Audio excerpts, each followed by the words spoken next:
जन सूचना दिन्छ सबको घरमा रात दिन घन्किन्छ बङ्गला चोली सबको साथी रेडियो बङ्गला चोली सबको साथी रेडियो बङ्गला चोली सारै जाति रेडियो बङ्गला चोली सारै जाति रेडियो बङ्गला चोली सारै जाति रेडियो बङ्गला चोली ग्रामीण बस्तीको आवाज radio Banglachuli 91.7 megahertz. Radio Banglachuli समय सूचक अहिले साँझको 6 बजेको छ।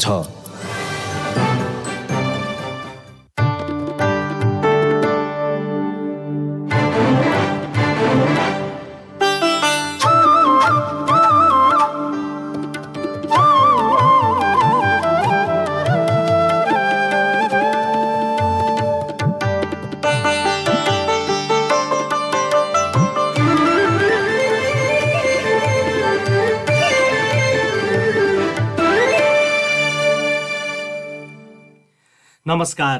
बङ्गलाचुली गाउँपालिकाद्वारा सञ्चालित रेडियो बङ्गलाचुलीको साँझ 6 बजेको साझा समाचारमा सहकर्मी मधुसूदनसँगै रबिनको हार्दिक स्वागत छ। हाम्रो प्रसारण लुम्बिनी प्रदेश र यस आसपासका जिल्लामा 91.7 मेगाहर्ज अनि इन्टरनेट अनलाइन www.radiobanglatuli.com र हाम्रो पात्रो मोबाइल एपबाट पनि संसारभर सुन्न सकिन्छ।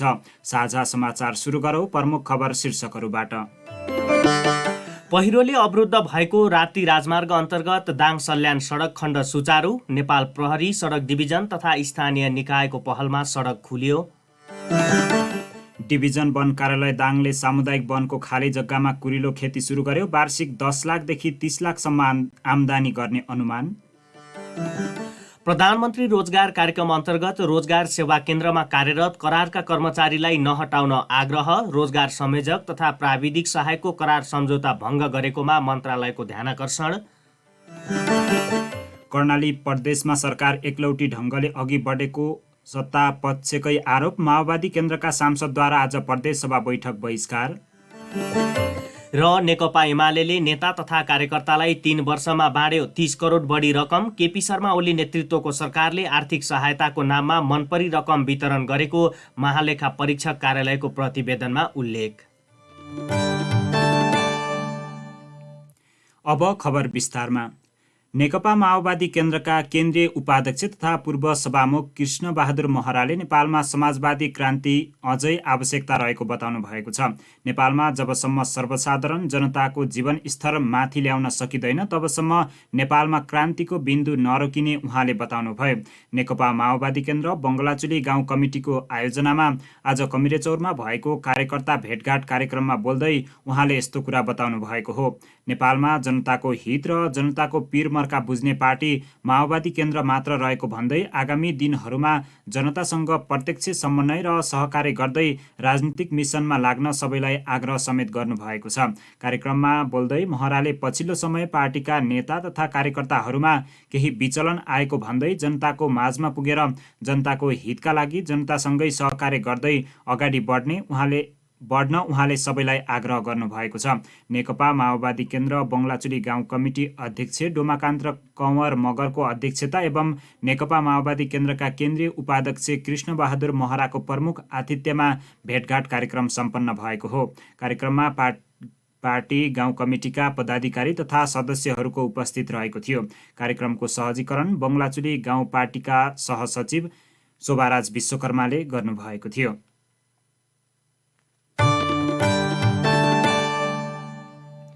निरन्तर अविरल वर्षासँगै आएको पहिरोले अवरुद्ध भएको राप्ती राजमार्ग अन्तर्गत दाङ सल्यान सडक खण्ड सुचारू भएको छ। सल्यान जिल्लाको कपुरकोट गाउँपालिका 3 चोरखोला स्थित राप्ती राजमार्गमा खसेको पहिरो हटाएसँगै अवरुद्ध भएको सडक अहिले खुलेको हो। सडक सुचारू भएसँगै लामो समयदेखि जाममा रहेका छोटो तथा लामो दूरीका सवारी साधनहरू आफ्नै गन्तव्यतिर चल्न सुरु गरेका छन्। नेपाल प्रहरी सडक डिभिजन तथा स्थानीय निकायको पहलमा सडक खोल्ने कार्य भएको हो। सल्यान जिल्लाको कपुरकोट गाउँपालिका 3 चोरखोला स्थित राप्ती राजमार्गमा हिजो रातिको अविरल वर्षातका कारण पहिरो जाँदा रातिदेखि नै सडक अवरुद्ध भएको थियो।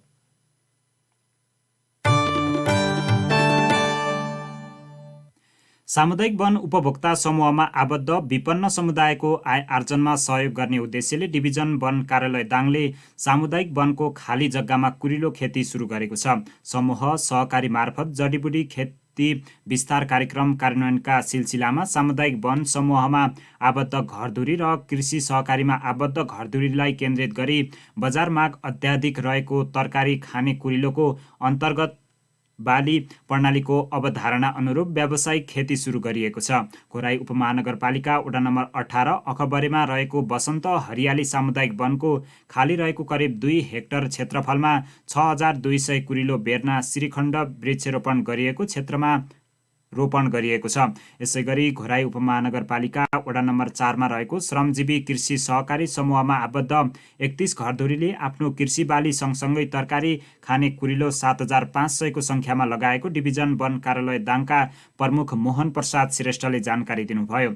वन वातावरण तथा भू संरक्षण मन्त्रालयको 4 लाख र डिभिजन वन कार्यालयको थप 25% लगानी तथा समूहका उपभोक्ताहरूको सहभागितामा 6200 कुरिलोका बेर्ना रोपिएको छ। अहिले लगाएको कुरिलोका बेर्ना मध्ये 25% मर्न सक्ने सम्भावनालाई विचार गर्दा करिब 4500 बढी बिरुवा बसन्त हरियाली सामुदायिक वनमा र करिब 5700 श्रमजीवी कृषि सहकारी संस्था मार्फत गरिएको वृक्षरोपणबाट सजिलै हुर्कने आकलन कार्यालयको रहेको छ।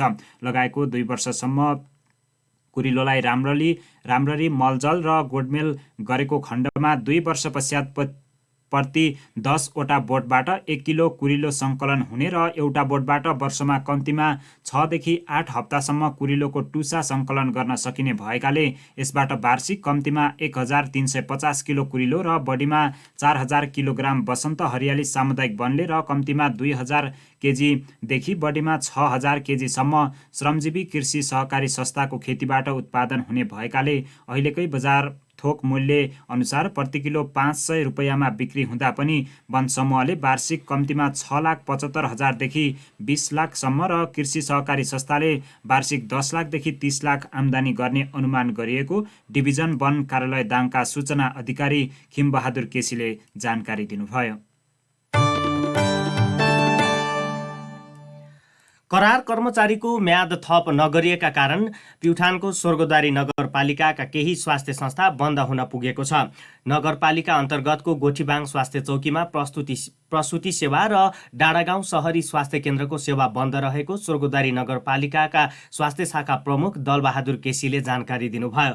नगर कार्यपालिका बैठकको निर्णय बमोजिम करारका कर्मचारी हटाइएपछि अर्को व्यवस्था नभएसम्मका लागि सेवा प्रवाह बन्द भएको उहाँको भनाइ छ। छिटोभन्दा छिटो पुनः सेवा सञ्चालनमा ल्याउनका लागि आवश्यक पहल गरिरहेको शाखा प्रमुख केसीले बताउनुभयो। यस्तै माण्डवी गाउँपालिका अन्तर्गतको सामुदायिक स्वास्थ्य इकाइ सल्लीखर्क र तिग्रा सामुदायिक स्वास्थ्य केन्द्रको सेवा प्रवाह बन्द भएको छ। यसैबीच म्याग्दीको बेनी अस्पतालमा कार्यरत 38 जना स्वास्थ्य कर्मीहरूको एकैसाथ करार अवधि सकिएपछि अस्पतालबाट बिदा लिएका छन्। चिकित्सक सहित 38 जना स्वास्थ्य कर्मीहरू एकैसाथ बाहिरिँदा बेनी अस्पतालको सेवा पनि अस्तव्यस्त बनेको छ।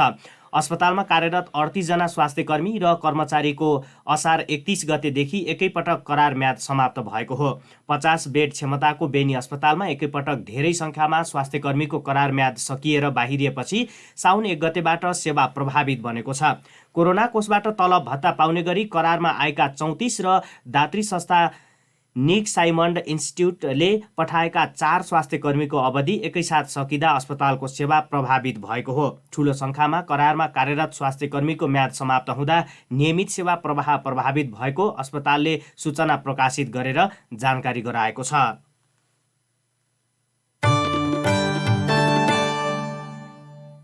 गत वैशाख 30 गते सम्पन्न स्थानीय तह सदस्य निर्वाचनमा भाग लिएका मध्ये रोल्पाका अधिकांश उम्मेद्वारले तोकिएको समयभित्र खर्च विवरण पेश गरेका छैनन्।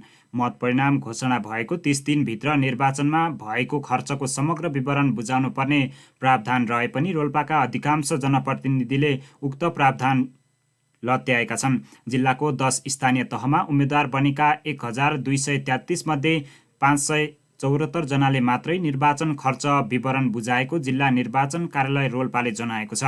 जिल्लाको एकमात्र नगरपालिका रोल्पा नगरपालिकाको नगर प्रमुखमा 5 र उपप्रमुखमा 4 जनाको उम्मेदवारी परेकोमा दुवै पदका 4-4 जनाले खर्च विवरण पेश गरेका छन्। नगर उपप्रमुखमा सबै उम्मेदवारले खर्च विवरण पेश गरे पनि नगर प्रमुखमा भने 1 जनाले खर्च विवरण पेश गरेका छैनन्। त्यसैगरी 9 गाउँपालिका अध्यक्षका लागि 36 जनाको उम्मेदवारी परेकोमा 13 जनाले मात्रै खर्च विवरण पेश गरेका छन्। उपाध्यक्षको प्रतिस्पर्धामा 33 जना रहेकोमा खर्च विवरण नबुझाउनेको सङ्ख्या 9 मात्रै रहेको जिल्ला निर्वाचन कार्यालय रोल्पाले जानकारी दिएको छ। अध्यक्षका 23 र उपाध्यक्षका 24 उम्मेदवारले खर्च विवरण पेश गरेका छैनन्। 72 वटा अध्यक्षका लागि प्रतिस्पर्धा गरेका 247 उम्मेदवार मध्ये 77 जनाले मात्रै खर्च विवरण पेश गरेका छन्। वटा अध्यक्षमा प्रतिस्पर्धा गरेर खर्च विवरण पेश नगर्नेको उम्मेदवारहरूको सङ्ख्या 177 रहेको छ। 144 वटा सदस्य पदमा प्रतिस्पर्धा गरेका 441 मध्ये 125 जनाले मात्रै खर्च विवरण पेश गरेका छन्। वटा सदस्यमा प्रतिस्पर्धा गरेका 316 जनाले खर्च विवरण पेश गरेका छैनन्। 72 महिला सदस्य पदमा प्रतिस्पर्धा गरेको 212 मध्ये 63 जना र 72 दलित महिला वटा सदस्यमा प्रतिस्पर्धा गर्ने 187 मध्ये 55 जनाले खर्च विवरण पेश गरेका छन्। महिला सदस्यमा 149 र दलित महिला वटा सदस्यका उम्मेदवार मध्ये 132 जनाले खर्च विवरण पेश गरेका छैनन्।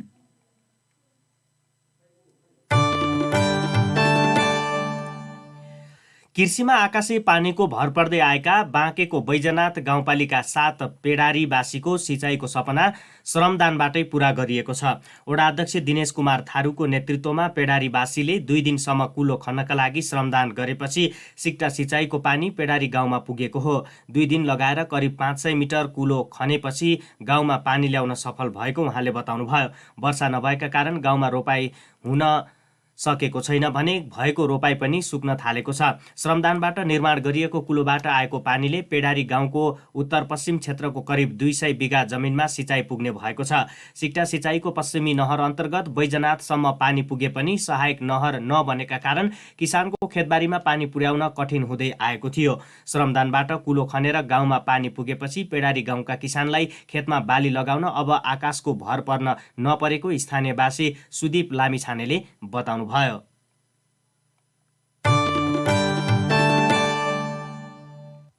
कर्णाली प्रदेशमा सरकार एकलौटी ढङ्गले अघि बढेको भन्दै सत्तापक्षकै सांसदले प्रदेश सभा बैठक बहिष्कार गरेका छन्। माओवादी केन्द्रका सांसदहरूले सरकार प्रमुख सत्ता साझेदार बिना एकलौटी ढङ्गले अघि बढेको भन्दै आज प्रदेश सभा बैठक बहिष्कार गरेका हुन्। बैठकको सुरुमै माओवादी केन्द्रका प्रदेश सभा सदस्य गोपाल शर्माले सरकारले प्रमुख सत्ता साझेदार दललाई निषेध गर्न खोजेर एकलौटी ढङ्गले अघि बढेको आरोप लगाउनुभयो। उहाँले अघिल्लो सरकारले सुरु गरेका महत्त्वपूर्ण कार्यक्रम र विधेयकलाई यो सरकारले व्यवस्था गरेको बताउनुभयो। माओवादी केन्द्रका प्रदेश सभा सदस्यहरू बैठकबाट उठेर बाहिरिएपछि प्रदेश सभाको बैठक आधा घण्टाका लागि स्थगित भएको थियो। कर्णालीमा नेपाली काङ्ग्रेसको नेतृत्वमा माओवादी केन्द्र र एकीकृत समाजवादी 3 दल गठबन्धनको सरकार रहेको छ। यसअघि माओवादी केन्द्रको नेतृत्वमा सरकार रहेको थियो।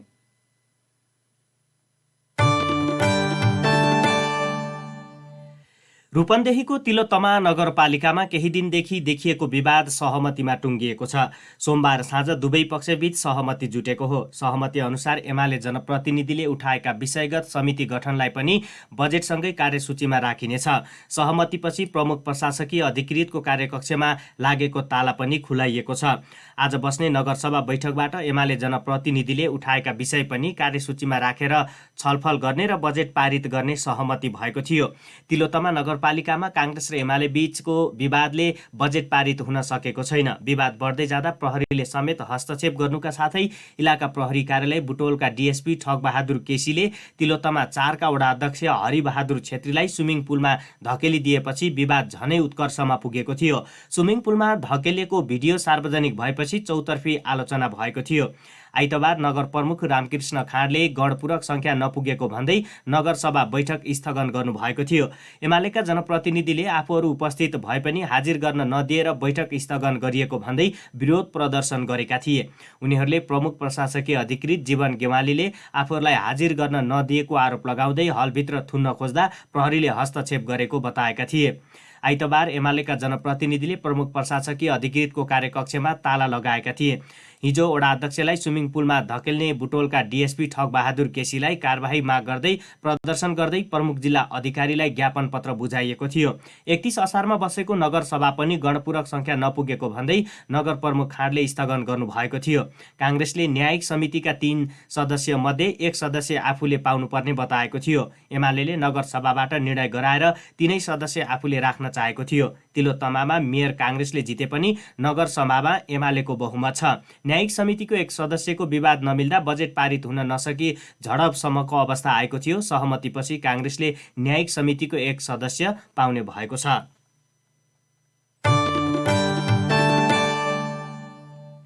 रूपन्देहीमा विद्युतीय सार्वजनिक बस सञ्चालन गरिएको छ। सुन्दर यातायात प्रणालीले स्थानीय रुटमा सञ्चालन हुने गरी पब्लिक इलेक्ट्रिक भेहिकल बुटवलमा भित्राएको हो। तत्कालको लागि बुटवल भैरवा रुटमा 2वटा वातावरण अनुकूल एसी बस सञ्चालनमा आएको प्रणालीका सञ्चालक डिआर घिमिरेले जानकारी दिनुभयो। छिट्टै बुटवल सालगढी हुँदै कपिलवस्तुको जितपुरसम्म र बुटवलदेखि सुनवल हुँदै बर्दघाटसम्म पनि विद्युतीय बस सेवा सञ्चालनमा ल्याउने तयारी गरिएको घिमिरेले जानकारी दिनुभयो। लुम्बिनी प्रदेश सरकारले पनि विद्युतीय गाडी सञ्चालन गर्ने प्राथमिकतामा राख्दै आए पनि सञ्चालनमा ल्याउन सकेको छैन। सानो मेसिनले बस चार्ज गर्न समस्या भएकाले नियमित बस सञ्चालन गर्न केही समस्या भएको हो। कालिका नगरमा चार्जिङ स्टेसन निर्माणको काम अन्तिम चरणमा पुगेको छ। अब बसले नियमित सेवा दिइनेछ उहाँले भन्नुभयो। विद्युतीय वातावरण अनुकूलित गाडी तराईको गर्मीमा यात्रुको रोजाइमा पर्ने विश्वास गरिएको छ। बुटवलका सडकमा दैनिक धेरै सङ्ख्यामा सवारी साधन गुड्ने भए पनि यात्रु मिलेसम्म यही बस कुरेर चढ्ने गरेको पाइएको छ। डिजेलबाट चल्ने गाडीभन्दा यसमा यात्रा आरामदायी पनि रहेको छ। विशेष गरी युवा पुस्ता केही समय कुरेर भए पनि विद्युतीय बस चढ्ने गरेको पाइएको प्रणालीले जनाएको छ। सुन्दर यातायात प्रणाली बुटवलका इन्चार्ज प्रदीप पौडेलले बुटवलमा सञ्चालन भइरहेका विद्युतीय बसप्रति यात्रुको आकर्षण बढिरहेको बताउनुभयो। एकपटक पुरै चार्ज भएको बस 200 किलोमिटर गुड्न सक्ने पौडेलले जानकारी दिनुभयो। अहिले सञ्चालनमा रहेका बस 30 सिट क्षमताका रहेका छन्। यी बसहरू एकपटक पुरै चार्ज गर्न करिब 2 घण्टा लाग्छ उहाँले भन्नुभयो। बस चार्ज गर्न 200 केबीको ट्रान्सफर्मर आवश्यक पर्छ। त्यसका लागि विद्युतीय प्राधिकरणमा प्रणालीले माग गरेको छ। अहिले सानो मेसिनले गाडी चार्ज गर्दा धेरै समय लाग्ने गरेको छ।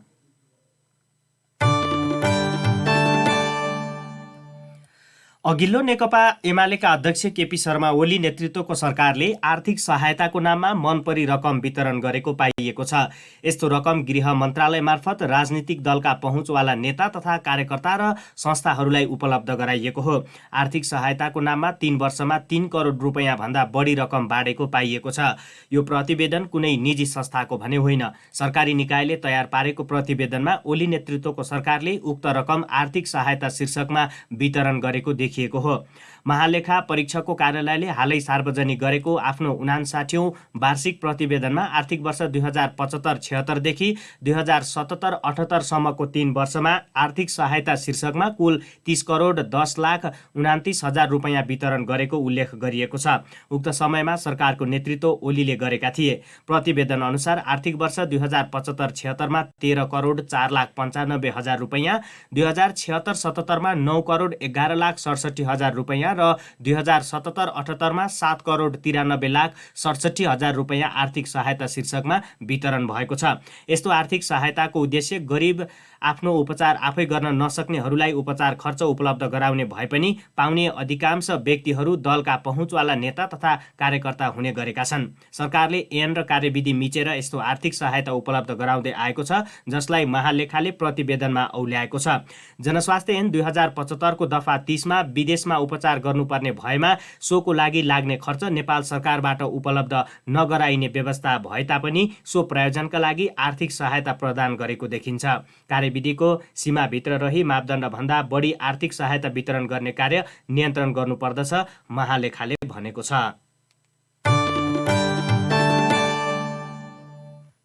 लोकदोरी गायिका दिलमाया सुनुवारको मृत्यु प्रकरणमा प्रहरीले अनुसन्धान सकेको छ। प्रहरीले अनुसन्धान सकेर आज सरकारी वकिलको कार्यालय काठमाडौँमा पेश गरेको जिल्ला प्रहरी कार्यालयका प्रहरी उपरीक्षक दिनेश राज मैनालीले जानकारी दिनुभयो। प्रहरीले यस घटनामा सिन्धुपाल्चोकको चौतारा साङ्गा चोक गढी नगरपालिका 1 घर भई काठमाडौँको गोठाटार बस्ने 38 को सूर्य भन्ने खिलबहादुर श्रेष्ठले हत्या गरेको भन्दै प्रतिवेदन बुझाएको छ।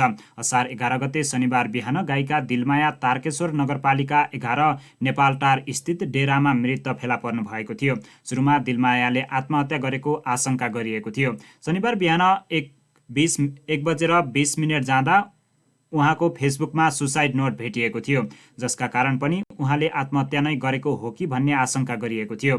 अनुसन्धानको क्रममा उनीसँगै खिलबहादुर श्रेष्ठ पनि बस्दै आएको खुलेको थियो। श्रेष्ठ दिलमायाका प्रेमी हुन्। घरबेटीलाई भने उनीहरूले आफूहरू श्रीमान श्रीमती भएको बताएका थिए। सुरुमा प्रहरीले उनीसँग सोधपुछ गर्दा मध्यराति 12 बजेतिर निस्केको बताएका थिए। अनुसन्धान गर्दा भने उनी 12 बजे दिलमायाको कोठामा आएको देखिएको छ। 4:30 बजे मात्र उनी घरबाट बाहिरिएका छन्। प्रहरीले उनलाई नियन्त्रणमा लिएको थियो। श्रेष्ठ विरुद्ध दिलमायाका बुबाले कर्तव्य ज्यान मुद्दामा जाहेरी दिएका थिए। दिलमायाको शव सुरुमा घरबेटीले देखेका थिए। फेसबुकमा सुसाइड नोट देखेपछि फ्यानहरूले उनको नम्बरमा फोन गरेका थिए। उनको फोन अफ भएपछि घरबेटीलाई फोन गरिएको थियो। घरबेटी जाँदा दिलमायाको कोठा खुल्ला नै रहेको थियो। उनी भित्र मृत फेला परेकी थिइन्। प्रहरीले यस घटनामा अनुसन्धान गर्दा पोस्टमार्टमको रिपोर्टले पनि धेरै खुल्ने बताएको थियो। रिपोर्टमा दिलमायाको मृत्यु झुन्डिएर भएको देखिएको प्रहरी उपरीक्षक मैनालले बताउनुभयो। यस्तै प्रहरीले घटनास्थलबाट दिलमायाको मोबाइल फोन पनि फेला पार्न सकेको छैन। उनको त्यही फोनबाटै फेसबुकमा सुसाइड स्ट्याटस लेखिएको प्रहरीको भनाइरहेको छ, जुन अहिले फेला नै पर्न सकेको छैन। प्रहरीले घटनामा प्रयोग भएको भनिएको सल पनि फेला पारेको थियो, जुन खिलबहादुरले लगेर फ्याँकेका थिए। सल काठमाडौँको महाराजगञ्ज स्थित कतार भिसा सेन्टर नजिक सडकको पश्चिम किनारको झाडीमा फेला परेको थियो। दिलमायाले यसअघि आत्महत्याको प्रयास गरेको खुलेको थियो। खिलबहादुरसँग बस्न थालेदेखि उनी डिप्रेसनमा भएको र त्यसकारण नै उनले आत्महत्याको प्रयास गरेको घरबेटी सर्वोत्तम श्रेष्ठले बताउनु भएको थियो।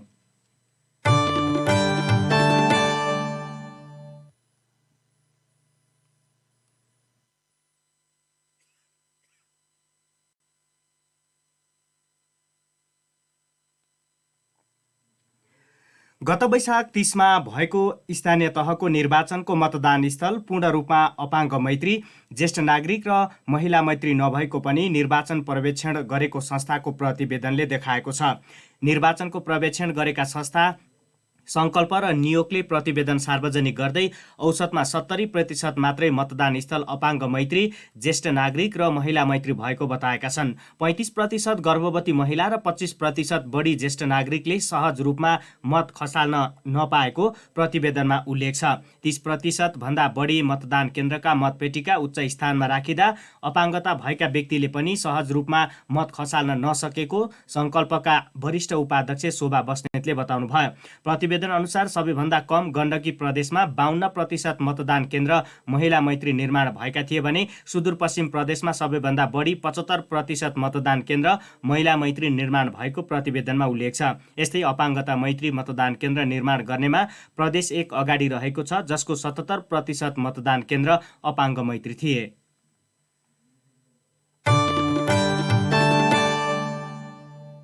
दैलेखमा पानी ट्याङ्कीमा डुबेर दाजु बहिनीको ज्यान गएको छ। दल्लु नगरपालिका वडा नम्बर 3 कर्णाली नदीको छेउमा सिँचाइका लागि जम्मा गरेको ट्याङ्कीमा डुबेर त्यही ठाउँका 12 वर्षका दिनेश महत र बहिनी 9 वर्षकी मनिता महतको ज्यान गएको जिल्ला प्रहरी कार्यालय दैलेखका डिएसपी भुवनेश्वर शाहले जानकारी दिनुभयो।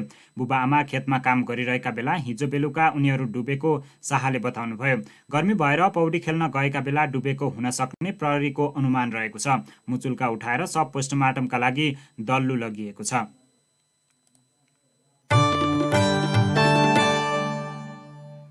मोरङको कानेपोखरी गाउँपालिकामा 8 वर्षीय बालिकामाथि बलात्कार भएको घटना 6 महिनापछि सार्वजनिक भएको छ।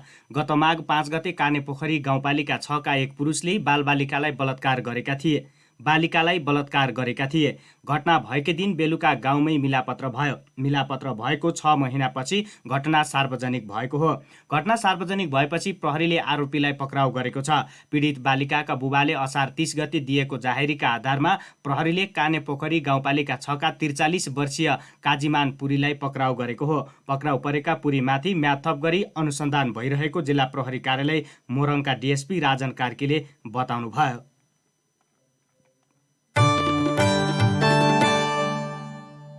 श्रम रोजगार तथा सामाजिक सुरक्षा मन्त्रालयले प्रधानमन्त्री रोजगार कार्यक्रम अन्तर्गत रोजगार सेवा केन्द्रमा कार्यरत करारका कर्मचारीलाई नहटाउन आग्रह गरेको छ। मन्त्रालयले पालिका तहमा रोजगार सेवा केन्द्रमा कार्यरत केही रोजगार संयोजक तथा प्राविधिक सहायकको करार सम्झौता भङ्ग गरेकोमा ध्यानाकर्षण भएको जनाएको छ। रोजगार संयोजकको पदपूर्ति र सेवा सुविधा सम्बन्धी मापदण्ड 2076 र स्थानीय तहमा प्राविधिक सहायक र रोजगार सहायक पदपूर्ति सम्बन्धी मापदण्ड 2078 मा व्यवस्था भए अनुसार कार्यसम्पादन मूल्याङ्कन आधारमा करार नवीकरण गर्नुपर्ने केही पालिकाले कार्यपालिकाको निर्णयका आधारमा करार भङ्ग गरेको जानकारीमा आएको पनि मन्त्रालयले जनाएको छ। यसअघि नियुक्ति भएका रोजगार संयोजक तथा प्राविधिक सहायक कर्मचारीलाई कानुनी प्रक्रिया अनुसार बाहेक सेवाबाट नहटाउन परिपत्र मार्फत भनिएको छ।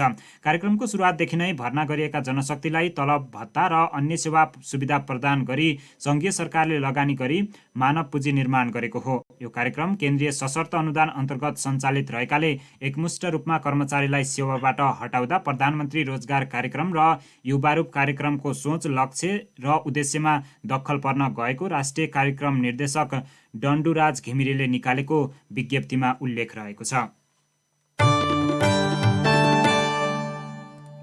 प्रधानमन्त्री शेरबहादुर देउवाले विकास निर्माणका कामलाई गुणस्तरीय बनाउन सम्बन्धित सबै पक्षलाई निर्देशन दिनुभएको छ। 60औं इन्जिनियर दिवसको अवसरमा आज काठमाडौँमा आयोजित एक कार्यक्रममा बोल्दै प्रधानमन्त्री देउवाले सरकारवाला बीच समन्वय कायम गरी विकास निर्माणका कामलाई गुणस्तरीय बनाउन सम्बन्धित सबै पक्षलाई सचेत गराउनु भएको हो। उहाँले नागरिकको आवश्यकता अनुसार देशको समृद्धिका लागि पूर्वाधार निर्माणका लागि इन्जिनियरहरूको भूमिका महत्त्वपूर्ण हुने भएकाले उनीहरू थप क्रियाशील भएर आफ्नो काममा लाग्नुपर्ने आवश्यकता समेत औल्याउनु भयो। देशलाई समुन्नत र समृद्ध बनाउन सडक, पुल, जलविद्युत आयोजना, सूचना प्रविधि लगायतका पूर्वाधारहरूको विकासको आवश्यकता हुने स्पष्ट पार्दै प्रधानमन्त्री देउवाले त्यस काममा इन्जिनियरहरूले आफ्नो पेसालाई थप व्यावसायिक र विशिष्ट बनाउँदै लैजाने विश्वास समेत व्यक्त गर्नुभयो। प्रधानमन्त्री देउवाले विकास निर्माणको काममा इन्जिनियरहरूलाई कुनै समस्या भए त्यसलाई तत्काल समाधान गर्न सरकार प्रतिबद्ध रहेको पनि बताउनुभयो।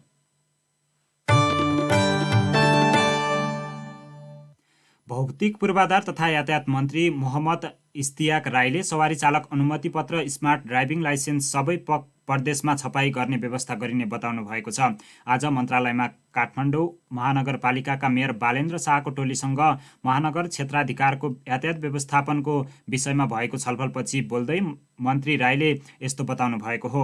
उहाँले स्मार्ट ड्राइभिङ लाइसेन्स र इम्बोस्ड नम्बर प्लेटबारे अनुसन्धान गर्न बनेको समितिको प्रतिवेदन केही दिनमा नै आउने बताउनुभयो।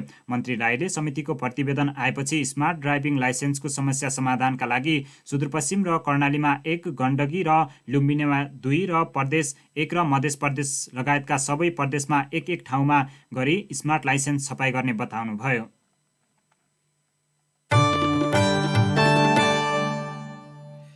नेकपा माओवादी केन्द्रका अध्यक्ष पुष्पकमल दाहाल प्रचण्डले नयाँ समाजवादी गठबन्धन बनाउने विषयमा छलफल थालिएको बताउनु भएको छ।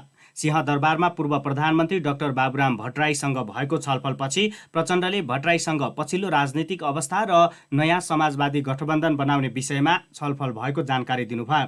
नयाँ समाजवादी गठबन्धन बनाउनुको अर्थ अहिलेको सत्ता गठबन्धन तोड्ने नरहेको प्रचण्डको भनाइ छ। प्रचण्डले आउँदो सङ्घीय र प्रदेशको चुनावसम्म अहिलेकै सत्ता गठबन्धन जारी रहने पनि दावी गर्नुभयो। काङ्ग्रेसको केन्द्रीय समितिले गठबन्धनलाई निरन्तरता दिने निर्णय गर्नु स्वागत योग्य कुरा भएको भन्दै उहाँले आउँदो चुनावमा गठबन्धन हुनेमा ढुक्क रहन आग्रह गर्नुभयो। कोरोना विरुद्धको खोप लगाउन छुटेको भए तत्काल लगाउन स्वास्थ्य मन्त्रालयले अनुरोध गरेको छ। कोरोना भाइरसको सङ्क्रमण फेरि बढेसँगै मन्त्रालयले खोप लगाउन छुटेको भए खोप लगाउन आग्रह गरेको हो। सरकारले प्राथमिकतामा राख्दै पनि केही व्यक्ति खोप लगाउनबाट छुटेको पाइएकोले उनीहरूलाई खोप लगाउन आग्रह गरिएको हो।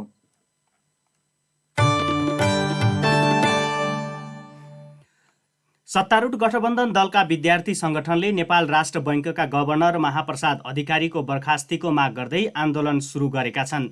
नेपाली काङ्ग्रेसको विद्यार्थी सङ्गठन नेविसङ्घ, नेकपा माओवादी केन्द्रको अखिल क्रान्तिकारी र एकीकृत समाजवादीको अनेरा सोब्यूले आज संयुक्त विज्ञप्ति जारी गरी गभर्नर बर्खास्तीको माग गर्दै चरणबद्ध आन्दोलन घोषणा गरेका हुन्।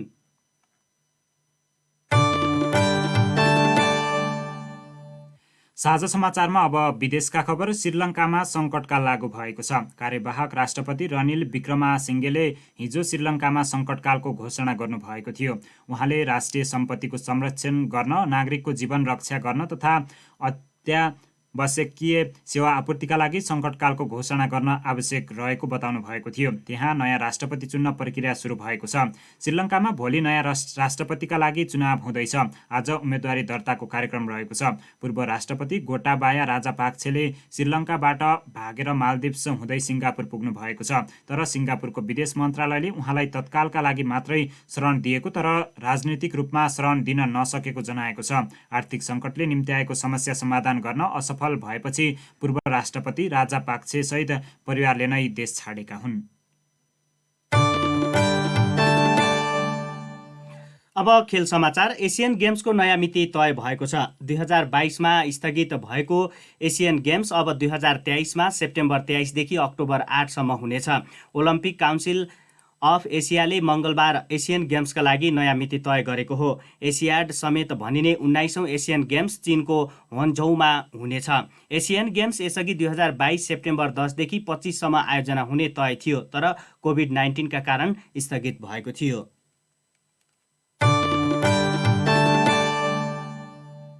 यिनै खबरसँगै हामी साझा समाचारको अन्तमा छौँ। साझा समाचार सक्नु अघि प्रमुख खबर शीर्षकहरू फेरि एकपटक। पहिरोले अवरुद्ध भएको राप्ती राजमार्ग अन्तर्गत दाङ सल्यान सडक खण्ड सुचारू। नेपाल प्रहरी सडक डिभिजन तथा स्थानीय निकायको पहलमा सडक खुल्यो। डिभिजन वन कार्यालय दाङले सामुदायिक वनको खाली जग्गामा कुरिलो खेती सुरु गर्यो। वार्षिक 10 लाखदेखि 30 लाखसम्म आम्दानी गर्ने अनुमान। प्रधानमन्त्री रोजगार कार्यक्रम अन्तर्गत रोजगार सेवा केन्द्रमा कार्यरत करारका कर्मचारीलाई नहटाउन आग्रह। रोजगार संयोजक तथा प्राविधिक सहायकको करार सम्झौता भङ्ग गरेकोमा मन्त्रालयको ध्यानाकर्षण।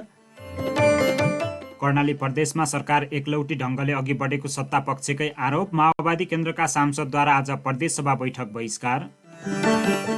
र नेकपा एमाले नेता तथा कार्यकर्तालाई 3 वर्षमा बाँड्यो 30 करोड बढी रकम। केपी शर्मा ओली नेतृत्वको सरकारले आर्थिक सहायताको नाममा मनपरी रकम वितरण गरेको महालेखा परीक्षक कार्यालयको प्रतिवेदनमा उल्लेख।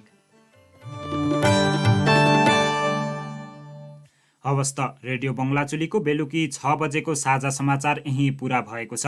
राति 10 बजे बङ्गलाचुली बुलेटिन लिएर आउनेछौँ। अहिलेलाई भने प्राविधिक मित्र एनबी निर्दोष अनि सुनेर साथ दिने तपाईँलाई धन्यवाद दिँदै साझा समाचार युनिटसँगै हामी दुई, म रबिन अनि म मधुसूदन पनि बिदा हुन्छौँ। रेडियो बङ्गलाचुली 91.7 मेगाहर्ज सुन्दै गर्नुहोला। नमस्कार।